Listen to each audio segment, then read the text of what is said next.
Welcome back to The Takeout. Continuing with the news we talked about just before break, the United States is conducting retaliatory strikes against Iran. CBS News national security analyst Aaron MacLean joins me now. He's also the host of the Most Excellent School of War podcast. All right, Aaron, I want to read this statement from Central Command, see if there's anything in your ear that catches. U.S. forces have begun launching a series of powerful strikes against Iran to impose heavy costs for targeting and attacking commercial shipping crewed by innocent civilians in an international waterway. The U.S. strikes are in response to Iranian attacks on 3 commercial vessels that was transiting the Strait of Hormuz. Iran's demonstrated aggression was unwarranted, dangerous, and a clear violation of the ceasefire.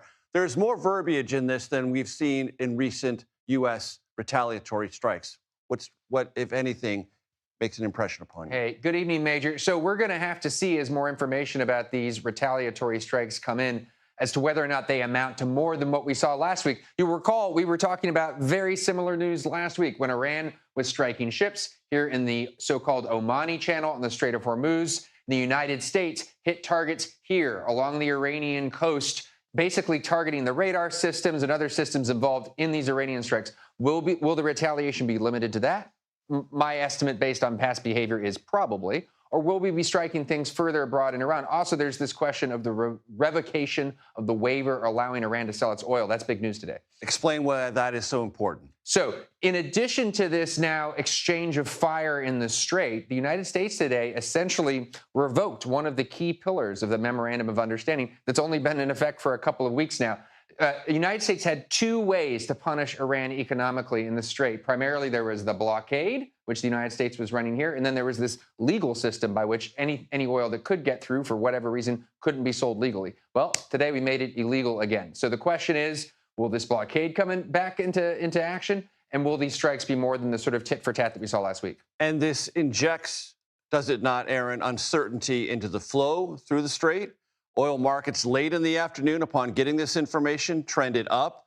That probably will continue tomorrow. I think it's very possible we're going to see some bumpy days ahead here. Iran really since Saturday. There was a quiet week last week, and then beginning on Saturday, we saw reports of Iran harassing shipping in the Strait, which led to these strikes in the last 24 hours or so. One of those ships that Iran struck, a natural gas tanker, was reported to be on fire. Not a good thing on any boat, let alone a boat carrying large quantities of natural gas. And now you have the United States really responding meaningfully. I actually think the revocation of the waivers is more significant potentially than these strikes, depending on what we hear about the strikes themselves.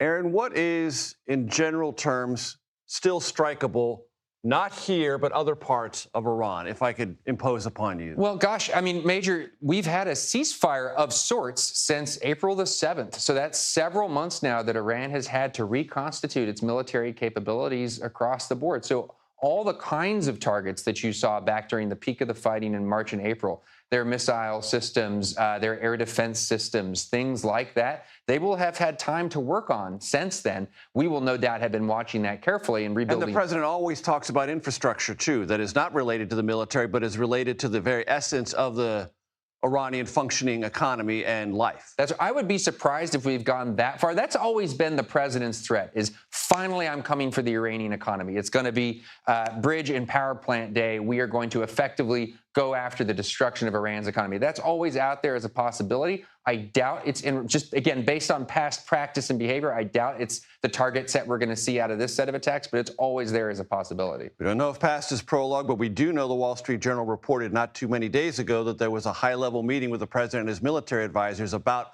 upping that strategic military ante considerably. We don't know what the decision was. That's right. Aaron MacLean, great stuff as always. Thank you so much.